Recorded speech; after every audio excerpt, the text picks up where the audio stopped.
Hello and welcome to the World Soccer Talk podcast, your weekly dose of talking about watching soccer on TV, online and apps. Coming up on episode 61, we discuss ESPN Plus and what soccer rights we want to see on that streaming service, as well as our analysis of the Premier League selling the UK TV rights for $6 billion, our thoughts on Fox's Champions League coverage, and great news for fans of English soccer in the United States, plus much, much more. Plus, we have letters from you, the listeners, in our mailbag section. My name is Christopher Harris, aka The Gaffer. I'm joined today by Kartik Krishnaiyer. Now, Kartik, we won't spend a lot of time on this, but I just do want to mention to you and to the listeners, you've grown up and continue to live in Coral Springs, Florida, just, I think, a couple of miles away from the tragedy that happened on Wednesday. What's it like down there? Yeah, it's a surreal feeling. Actually, Marjorie Stoneman Douglas High School was open while I was in high school, and about half my friends, or more than half my friends, ended up going there after being with me at the high school I graduated from, Taravella High, the first 2 years, freshman and sophomore years. They ended up going there as juniors and seniors. I was close to where the boundary line was drawn, so I very easily, if I had been a couple blocks over, would have been a graduate of Marjorie Stoneman Douglas. It's right on the line between Coral Springs and Parkland, and at the time there weren't many residents in Parkland, so it was primarily a Coral Springs school, even though it was over the Parkland city limits. Now we have another high school here, Coral Glades, so it's more Parkland kids than Coral Springs kids, but probably 40% Coral Springs, 60% Parkland. Just a surreal feeling. Just I don't know. It'll take a couple days to process what's happened. As I tweeted earlier, the movie theater I go to, and I go to the movies fairly often, is right around the corner from Douglas High. There are always kids from the school in there. There's a very good chance I've watched a movie in the last 12 months in a theater with someone who may have been killed in this tragedy or injured, and obviously people who were affected deeply by it. So it's a difficult time down here. Yeah, definitely. So I'm about 40 minutes north of you, Kartik, from the high school, and you're just within a couple of miles of the place. So, yeah, our thoughts and prayers go out to everyone affected by this tragedy. All right, Kartik, so let's talk about soccer from this past week and what we've been watching. You and I headed up to Orlando on Friday. We left at, I think, about 8:30 in the morning. Didn't get home till probably about 10:30, 11 o'clock, probably actually for you a little bit later, even 11:30 that night. We had a full day of meetings with insiders. So on Friday, we didn't get a chance to watch much soccer. It was a crazy day. In hindsight, I have no regrets in terms of endorsing Carl Martino and Eric Winalda for the USSF presidency. I still believe that they would have made good candidates. I was hoping that they would form a coalition. It looked like it was going to happen. It didn't happen, and wasn't meant to be. But definitely going to give Carlos Cordero kind of a clean slate, and let's see what he can do. Hopefully he can make some big changes. But in terms of soccer then, we didn't get a chance to watch hardly anything. For me, Kartik, it was interesting on Friday. We did watch maybe about, say, 10 to 15 minutes of the Juventus Fiorentina game from Serie A. And this was in the hotel bar where the USSF election was on Friday. To set the scene, everyone was, all the candidates, all the USSF candidates and their people were canvassing, meeting with people, private meetings. You had Gulati, Garber, everyone just talking one-on-ones with a lot of people. And in that bar, in that setting, there was probably about 30 people watching this game. You and I watched it for a little bit. The one person who was there that had her back turned to the game and was having a conversation with somebody else was Kathy Carter. I thought that was kind of interesting. But again, she's focused on the election. She's not focused on the Serie A game. But that was my Friday viewing experience. And then Saturday for me, I think one of my kids had a soccer game, so it was very little watching on Saturday too. But how about you? How was your Friday and Saturday soccer watching? I didn't watch anything. I was look. I have a new respect for reporters that actually try and cover stories and break news related to football, because I have not found any time to really watch football in the last 2.5, 3 weeks. And people who listen to this podcast probably realize that. I had the television on at times on Saturday. It didn't mean I processed anything. I was on the phone. I was texting. I was in the middle of this election. Same thing Sunday. So, and same thing the previous week. Same thing during midweek games, the week before that, right? And the transfer deadline also affecting that. So, but again, that set of midweek games was affected by trying to find out transfer stories. It's pretty remarkable, though, that you have some journalists, and I'd single out in the United States a guy like Jeff Carlisle, that are able to do both, that are able to actually tactically analyze a match, process what goes on, and break stories. It seems like you have to do one or the other, at least from my experience these last few months, really covering this race. And so I didn't watch a whole lot of football Saturday during the day or Sunday during the day. I did get to watch the two Liga MX matches on Univision on Saturday night, simply because I had shut my phone off. The Tigres America game, which was a really good match, really competitive match. And then Chivas and Santos Laguna, the second half of that doubleheader, which I did not enjoy as much. But I did get to watch those two matches and process what went on. Huddersfield-Bournemouth, I guess, was the one Premier League game I got to watch pretty closely during this weekend of Orlando and USSF madness, or not madness, but election, because that was an early morning game on Sunday. I was up. I was able to take that in and enjoy it, and then get back to working on the stories. That game was very interesting from just the standpoint of seeing Huddersfield, who I've remarked several times before, Chris, when they're up against it and they need a result. David Wagner seems to find a way to get results. They're now on 27 points. They're back out of the drop zone with that result. They still just don't seem to have the quality to stay in the division, but at 27 points, if they can get 10 more points, they're in with a shout to stay up with 11 match days left. They get about a point a match, and that's the same situation. Obviously, your club, Swansea City's in. Yeah. And that was one game. The only game I watched on Saturday was the Swansea against Burnley game. Watched it on NBC Sports Gold. Came back later that afternoon and watched it. That's a great thing about NBC Sports Gold. You don't have to worry about DVRs or anything like that. It's available on replay pretty quickly. And what an incredible turnaround under Carlos Carvajal. According to the Portuguese manager, post-match, he says the Swans have now gone from the bottom of the ocean to above water, and we're breathing in the sea air for the first time, and he sees the coast on the horizon. So again, more and more beautiful analogies from Carvajal, and really what a difference on the pitch. And it is making the relegation battle really captivating. I think this is going to be from here all the way through to the end of the season. West Brom, at some point, it has to pick up points, you would think.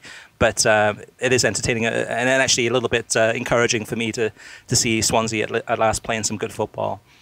Sunday, I did watch Southampton-Liverpool. I saw bits and pieces of that. And then anything else on Sunday before we move into Monday, Kartik? That I saw?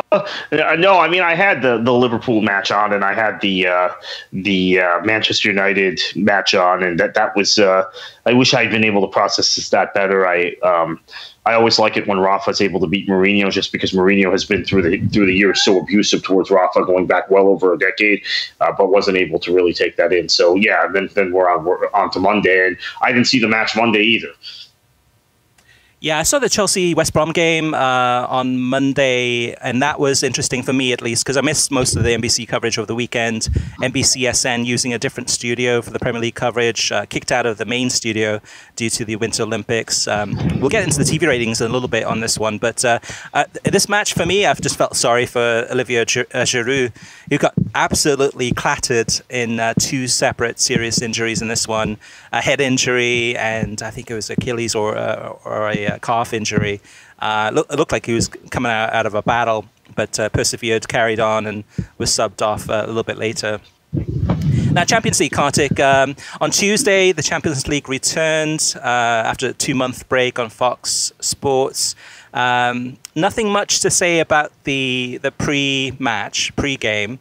Wednesday was a different story, though. I don't know if you saw this, but I mean, really, it's just I guess they were trying to be corny, trying to be cute. Fox had this montage with Neymar and Ronaldo and playing off the Valentine's Day, and had I think Perfect Strangers music playing in the background. Really, just kind of I guess they were trying to be funny. I didn't think it was funny. I just thought it was kind of stupid. But there you go. Yeah. But Tuesday though, Kartik, did you catch the Juventus Spurs game with John Strong and Stu Holden? The commentary? I caught a little bit of it. I was trying to watch Basel Man City. Look, I Champions League, particularly on Fox, isn't necessarily my thing. But I was flipping back and forth and got a pretty good feel for what went on in the studio more than anything. Right. So for those listeners who may have missed it, or even if you did catch it, one of the most annoying things about Tuesday's coverage of the Juventus Spurs game is that there was the incident early in the game. There was a penalty incident, and both John Strong and Stu Holden, calling the game off a monitor in Los Angeles, didn't know whether it was a penalty or not. They saw the foul. I think John Strong muttered something along the lines of, that looks like a penalty, or that should be a penalty. And then they had to wait. We had to wait over 35 seconds to find out whether or not the referee had called a penalty. And we talked about this in last week's episode too, where, especially with VAR, you're really relying on the TV producer that's based in Europe to show you the images of what's happening. Because if you don't see those images, if you don't see the referee in the instance of a penalty incident pointing to the spot, and you don't see kind of some footage showing, the players lining up for the penalty, as a TV commentator and as a viewer, you don't know if it's a penalty or not. And this, to me, is a perfect example of why Fox needs to either make sure that their talent is in the stadium itself, calling the games from the stadium, or use the world feed. And with the world feeds, chances are those commentators are actually at the stadium, and that makes a huge difference. One of our listeners, Rob, left this comment on worldsoccertalk.com. This is quite possibly the biggest tournament in world football, and we have Fox's own commentators somewhere in a studio. They had no idea that a penalty had been given until it was about to be taken. They're also giving us endless, meaningless stats instead of commentating on the game. Very poor, killing the flow and the atmosphere of the game. Now, in this match, both of those goals from Juventus were scored pretty early.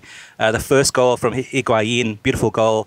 I think at that point, John Strong was taken aback, was surprised. I think he was talking about stats or just analysis or talking about the game, and then all of a sudden, there you go, there's a goal. So that was annoying. Wednesday, I thought they did better in terms of the commentating. And I tried to listen into Stuart Holden a little bit more in terms of his analysis and what he was saying. And he does a good job. And I think the two of them together are probably a strong partnership, probably the best partnership with John Strong. But they need to be at the stadium. And that's the big thing for me there. Yeah, I would agree with that, and I think that was the flow also of the Della Camera Miola team. I thought they did okay. They're presumably that was for the Basel Man City game, by the way. I think that which the match that I watched more closely until about the 70th minute. They were in a match that was very one-sided, and they had a lot of time to comment and wax lyrically about Manchester City. But again, had something controversial happen in that match. They were calling the game off monitors, and you could tell there's a sound issue which prevents kind of the feel and atmosphere of the match. First of all, I don't think the production on Champions League matches by UEFA is quite as good as we have on domestic league, Premier League matches, right, in England. Yeah. So the microphones aren't necessarily in the same places. That just the production quality, the crispness of the broadcast, the pictures you're getting, the feel of the ground and the crowd, the energy of the crowd. You don't get that to begin with. Then you get Fox, which tends to silence even what you get of that, and then they have commentators who are not on site, which creates another kind of sound challenge. So, this is why it's difficult to watch Champions League. People say, "Well, how can you watch domestic league and take that more seriously than Champions League?" One thing is the television production and it being on Fox versus NBC, but it's not just Fox Fox's fault. It's also the UEFA production versus the Premier League production. And the second point being, I think historically, even though Manchester City now is one of the favorites to win this competition, as a Manchester City supporter, I haven't had a whole lot of interest in European competition, to be honest with you. You know, it's something that other clubs are successful at, and you watch that kind of as a passive observer, but it doesn't have the relegation fight, doesn't have quite the week in, week out drama. It's almost like, to me, a lot like international football. I know that might be unfair, but I don't enjoy it as much as I like domestic football. And that's not just where City plays in the Premier League. I enjoy Bundesliga. I enjoy La Liga. I enjoy the domestic leagues more than I enjoy European competition. I know that makes me unusual, but that's where I am. Yeah, I enjoy it. I prefer domestic football, whether it's from Spain or Italy or England, of course, and other countries, Mexico, etc. But I do enjoy the Champions League. But I must say that based on the coverage, I mean, for me, I have to watch the pre-match coverage as part of my analysis and experience. I would rather not. It's really very little value. There's hardly anything that you learn from that in terms of any new information. Grant Wall had his pieces this week, kind of his news report pieces, and they've now really gone into more transfer rumors. I mean, it's just we're hearing that Harry Kane is interested. Right, exactly. That gets eyeballs and that gets interest and get people talking. But for me, it's like tabloid rumors. This really has no value or relevance. Think about this: the transfer window closed 2 weeks ago, and we're already. It's not just Grant Wall, not to single him out and single Fox out. That's what we're getting. Half the articles in English papers are about summer transfer dealings. It's Neymar. Yeah, it's too much. Yeah, it's almost as if that now trumps. And look, I mean, I'll be honest. This is part of the video game mentality between FIFA and Football Manager.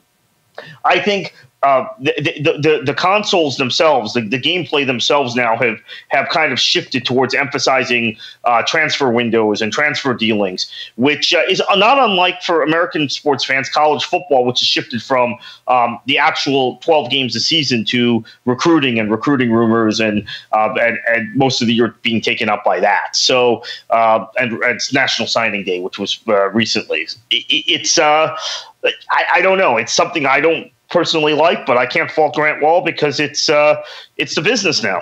Yep, exactly. One more thing about the Champions League coverage. So I did watch the other games. I watched the Man City game, the Porto-Liverpool game. What blowouts. But I will say that I think we now know what the pairings are going to be for the World Cup.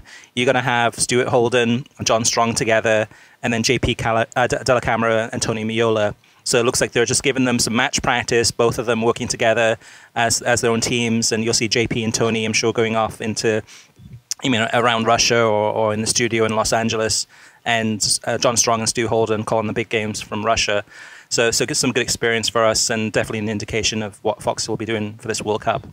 Yeah, and then in the studio, I felt like Lawless was better this week. He wasn't quite at ESPN Lawless level. Maybe it's a byproduct. Well, look, we had him on the show a couple months ago. I didn't want to ask him the question because it seems very, very opinionated and perhaps a borderline rude.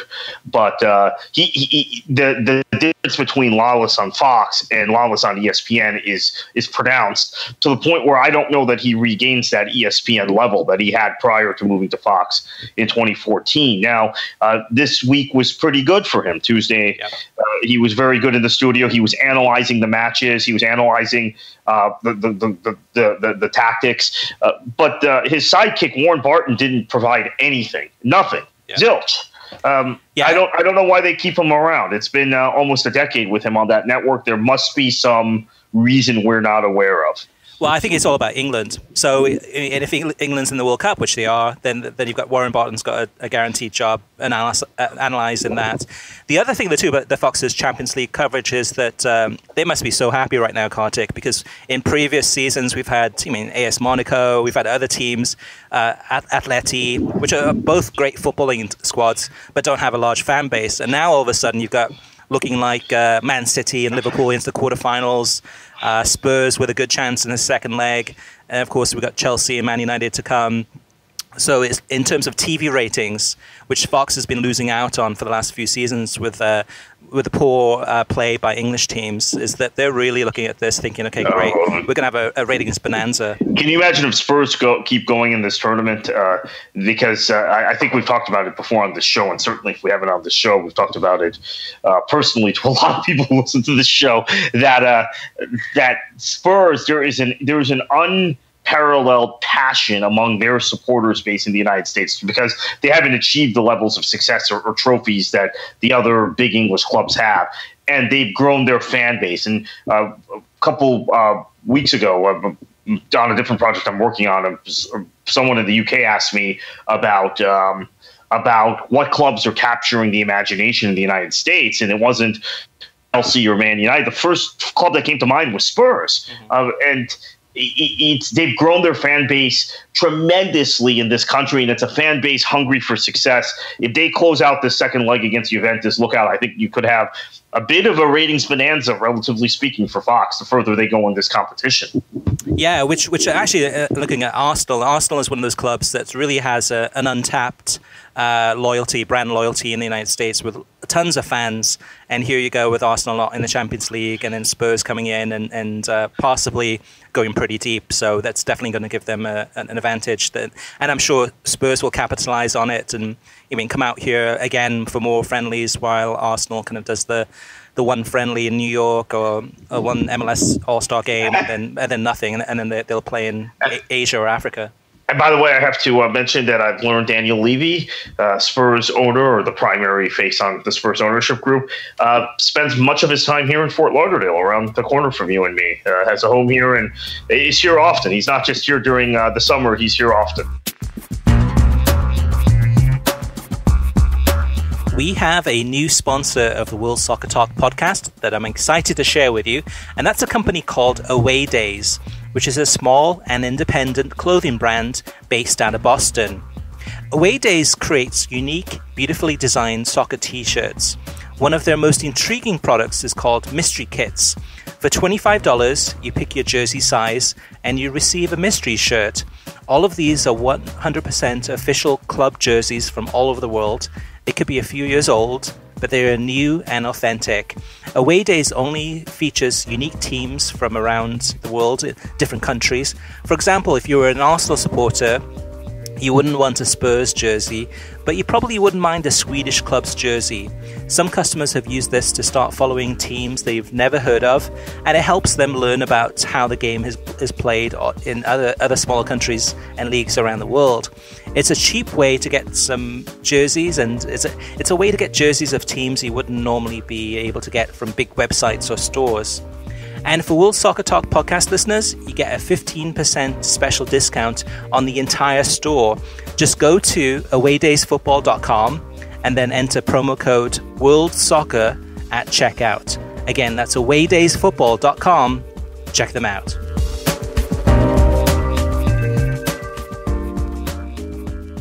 Okay, Kartik, let's move on to TV streaming news, and let's have you kick it off. Yeah, so the Premier League UK TV deals have been settled. Sky and BT retain 5 of the 7 packages that had been determined.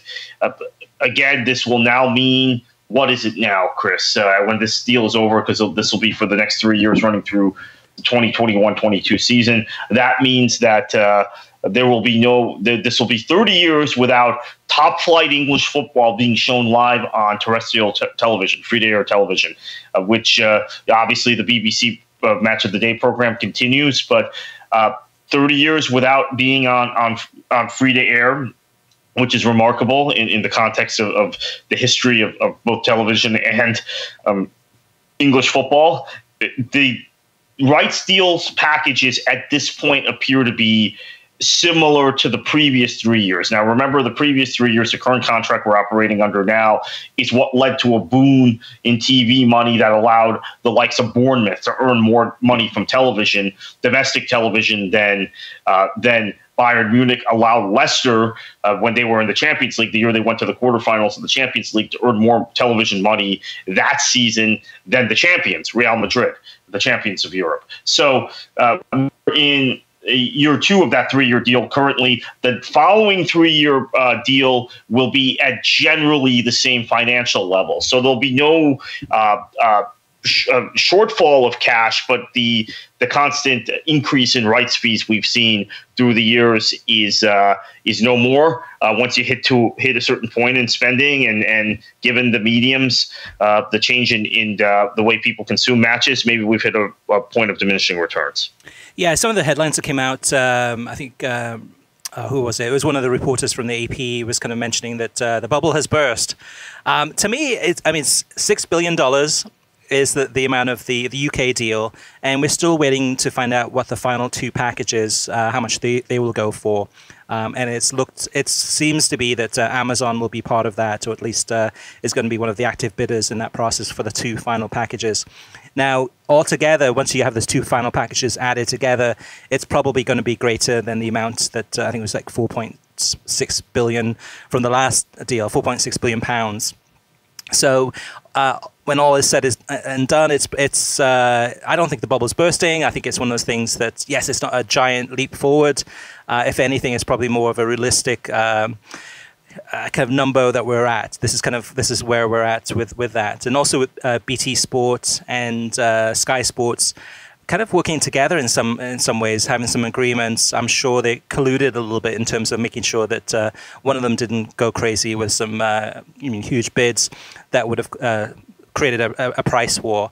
So I think economically, financially speaking, I think it's a sound move from both of those parties. And I think it's one of those things too. I mean, for the UK, they get more games televised under this deal, and also it will create an additional game on Saturdays. So Saturdays beginning in the 2019 season, we'll have a late kickoff. We'll have a 2:30 Eastern time game. Or was it 2:45? But a game on Saturdays, another one for us to televise around the world.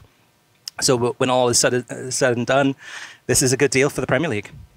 Now, Kartik, in other news, speaking of some good deals, ESPN, more details have been released this week from Bloomberg about the ESPN Plus service.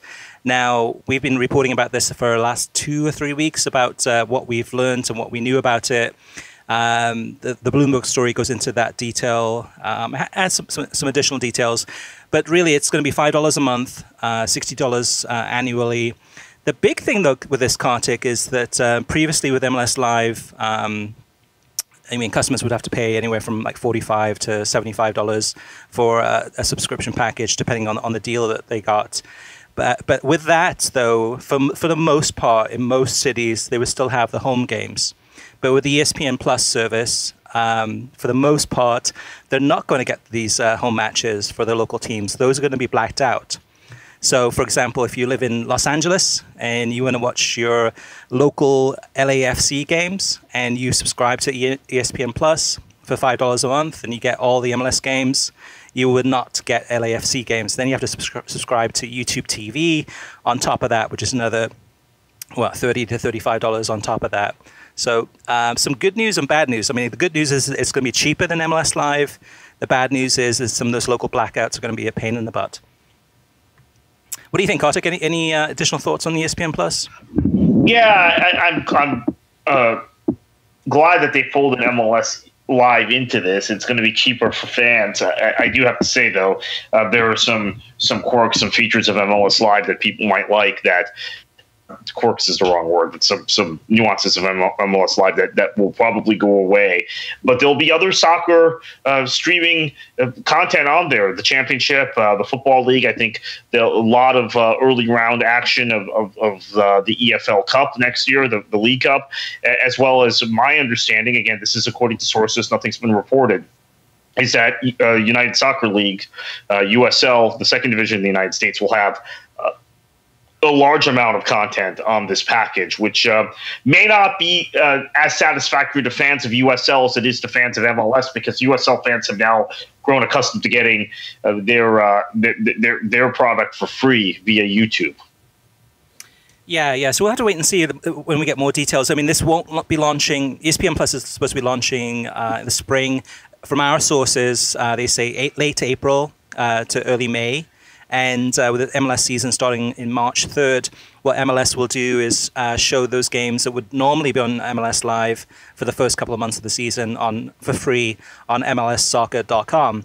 Now, that's good news, except for Well, actually, it's good news. It's good news. It's not. It's going to hurt TV numbers on a local basis, where people will be able to log on to the website and watch those games live rather than watching it on their local television station.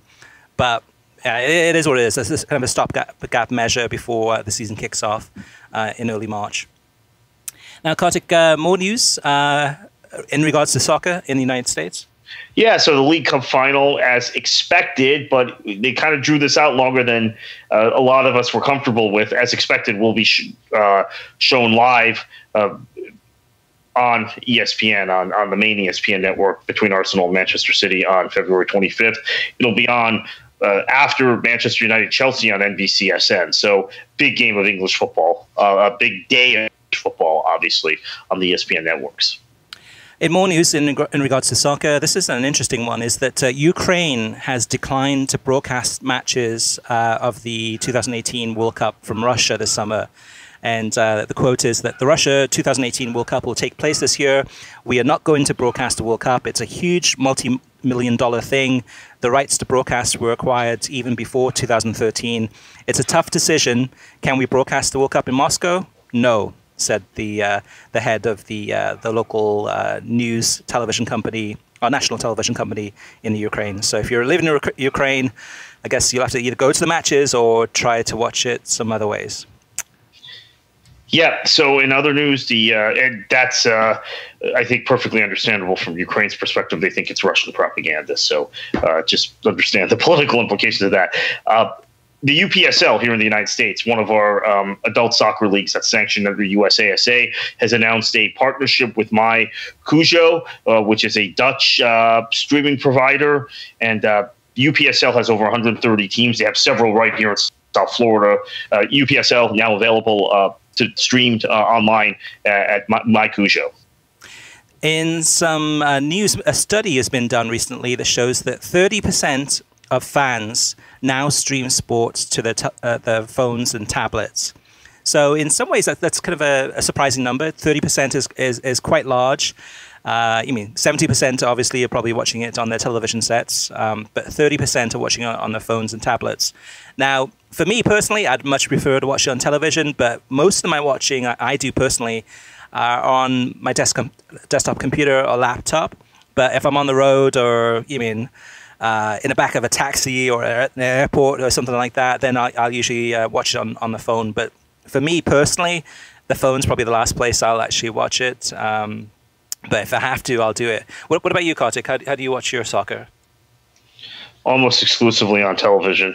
I have to get more in tune with, like, for example, I pay for Fubo TV, but yet I'm not using it as much as I should, considering I've been a subscriber for 3 years, right? I'm grandfathered in at the old rates. So I need to do that.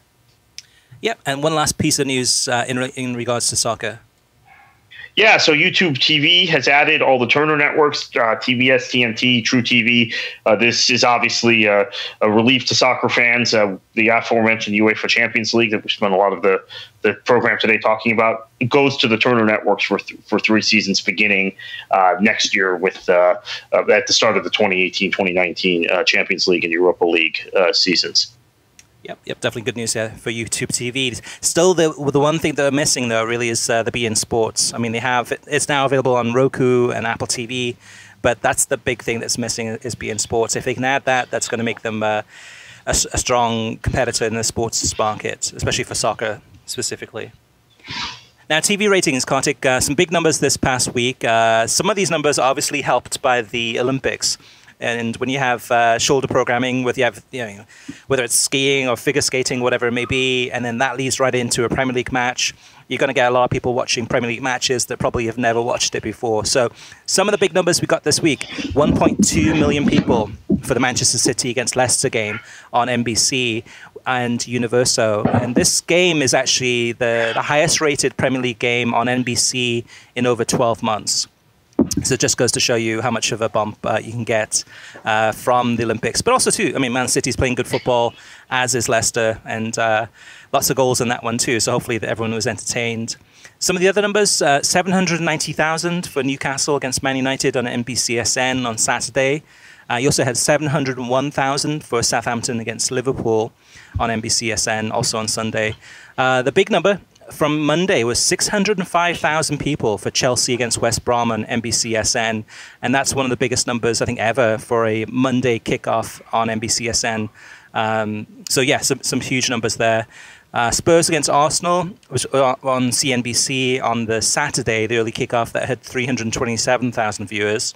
And then you had Stoke against Brighton on CNBC, which is the 10 a.m. kickoff on Saturday. That one had 187,000 fans watching.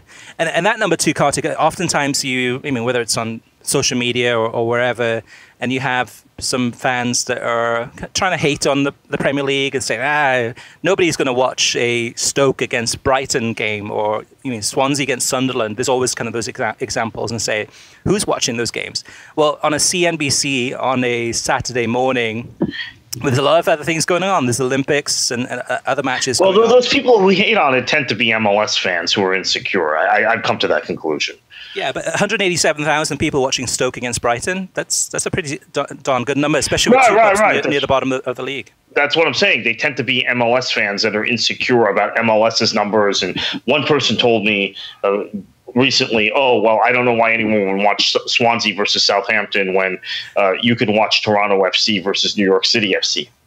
Yeah, really? I think I was there. I think I was there for that one because they didn't know I was a Swansea fan, and the guy said who would want to watch Sunderland against Swansea? And I'm like, I would.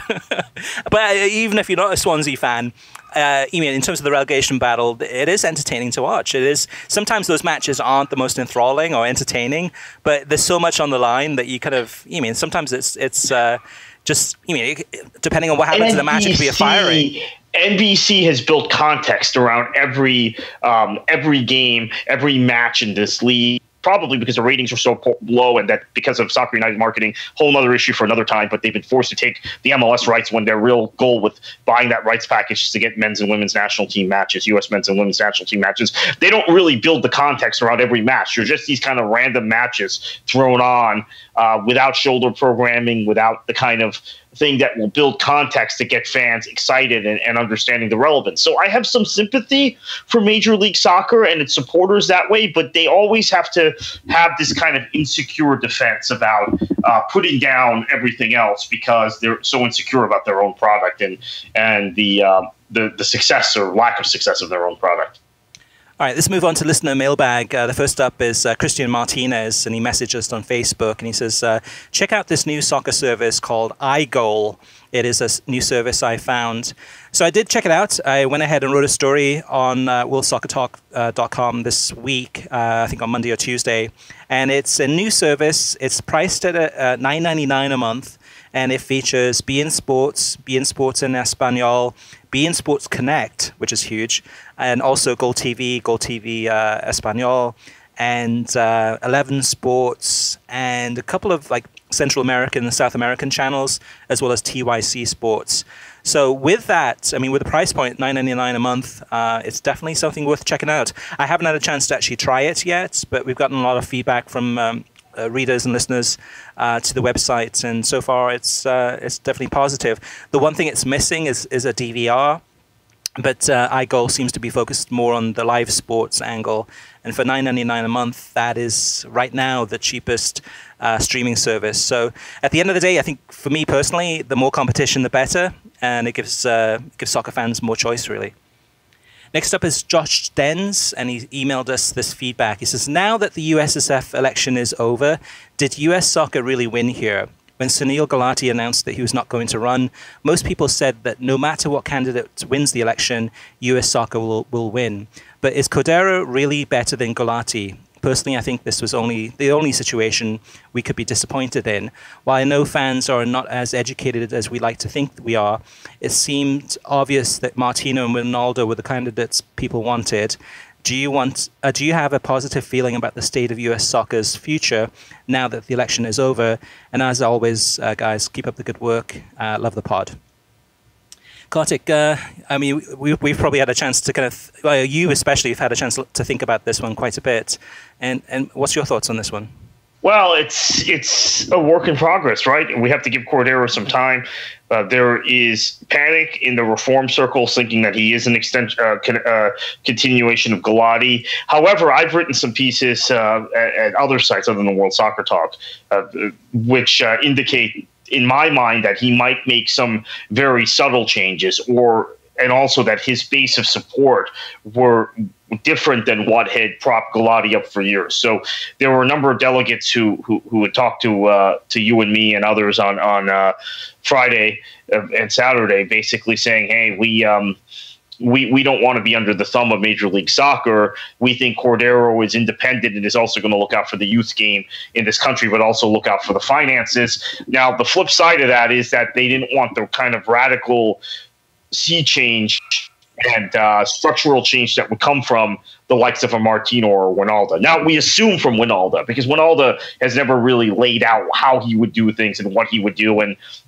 it's very possible Winalda would have backed off if he'd become president. But Martino at least had put a pretty comprehensive plan out there of the process and how he was going to handle things. Whether it was just a campaign document or a serious policy document, we'll never know. But I think it might be okay. Give it time. Are we going to see the kind of radical changes that people like you and me, Chris, and so many of our listeners want to see? No. But is it going to be as bad as the last few years have been, as Sunil Gulati has acted more like an MLS employee than an actual person governing the federation and governing everything that is encompassed under the umbrella of the U.S. Soccer Federation, which is one of the largest, other than the USOC, probably the largest nonprofit operating sports in this country and overseeing and governing sports in this country? Is it? It might even be bigger than the USOC. I don't know. I don't think it is. But no, I don't think. I don't think we're going to see a guy in Cordero be as under the thumb of a for-profit professional closed league in Major League Soccer that also is responsible for, with Soccer United marketing, really kind of, I think, devaluing the national team rights. You can read the story I wrote at World Soccer Talk on Wednesday. Do I think that Cordero is going to be as under the thumb of Don Garber and a for-profit league picking winners and losers in the world of professional soccer in the United States? No, I don't think he will be. So it'll probably be an improvement, not the change necessarily most of us wanted, but certainly better than the status quo, in my opinion. Yeah, for me, the way I look at it is that with Kathy Carter, it would have been a step backwards. With Cordero, it's probably a step sideways. With any of the candidates, it would have been a step forward. So at this point in time, I'd rather have a step sideways and then see what happens and see how he acts in that position and give him an opportunity to hopefully make the right decisions. We'll have to wait and see. Lastly, Nuke sent in this tweet. He says, if PSG gets knocked out, could there be a scenario where they could have to sell Neymar due to financial fair play? I don't know about FFP. I think it's very possible he gets sold anyway.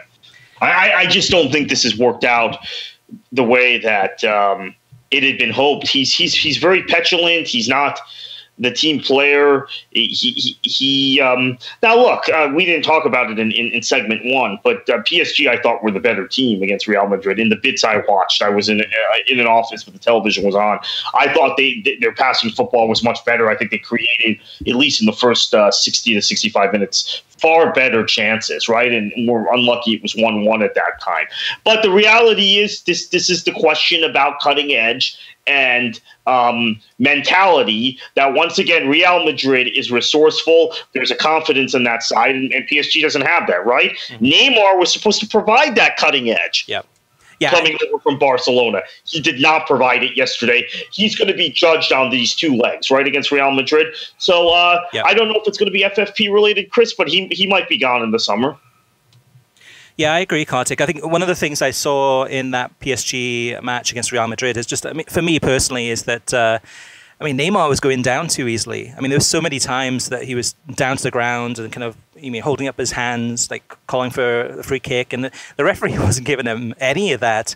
And that's the thing too, when you see PSG playing in Ligue 1 against some of these weaker teams, and they're just, I mean, Neymar looks incredible, but when you actually have a really tough physical game such as this one, this is the types of games that you want to see him kind of rise above and do something incredible, and I just didn't see it. And this has happened so many times with him personally. He's a gifted player for sure, but I don't think he's at that level yet. But there's always the second leg. Things can happen, and he can create some magic, perhaps. All right, so listeners, if you do have any questions for us or any feedback or any comments, feel free to send us an email. We'd love to read those out on air. Email is web@worldsoccertalk.com. You can tweet us at worldsoccertalk or message us on Facebook at facebook.com/worldsoccertalk. Now, Kartik, it's been a busy week for both you and I with the USSF election. Actually, busy few months, really, especially more so for you. And things are heating up, and with the soccer world and Champions League and everything happening, FA Cup this weekend too. We've got a lot to look forward to. But for listeners who want to kind of catch up on your latest work or viewpoints or interviews, where can they find you on the internet?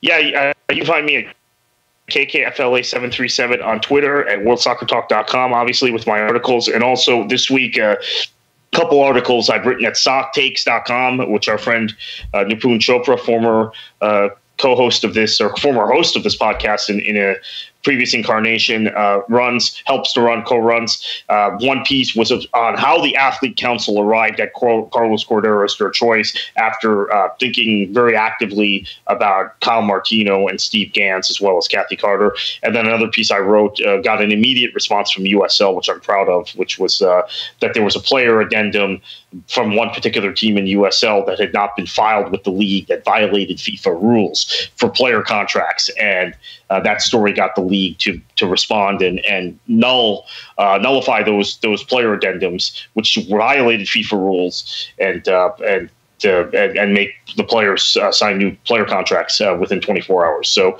two pieces over at socktakes.com I'm pretty proud of. Also a piece at 55.1 on the U.S. soccer election. And of course, Kartik, too, your big piece on worldsoccertalk.com talking about Carlos Cordeiro and how in some ways he's going to be judged, his reign as USSF president, by what he does with Soccer United marketing and how he works those future TV deals.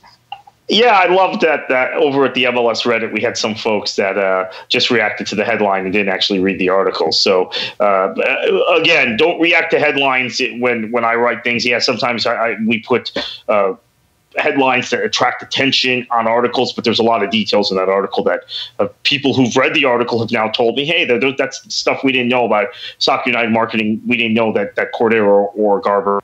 So check that out, worldsoccertalk.com. Yeah, sometimes, I mean, for me personally, like the headlines are actually the hardest part of the job. I mean, everything else comes naturally in the headline because you're trying to sum up so much in such a short amount of time with that headline. It's challenging. So fair play to those great headline writers out there. You know who you are. All right, so thank you for listening. You can get a new episode of the World Soccer Talk podcast every Thursday. Every episode is released on SoundCloud, YouTube, Stitcher, iTunes, TuneIn, Audio Boom, and worldsoccertalk.com. If you like the show, share it with your friends on social media, and be sure to give us a review on iTunes. And Kartik, what should they do? Enjoy your football.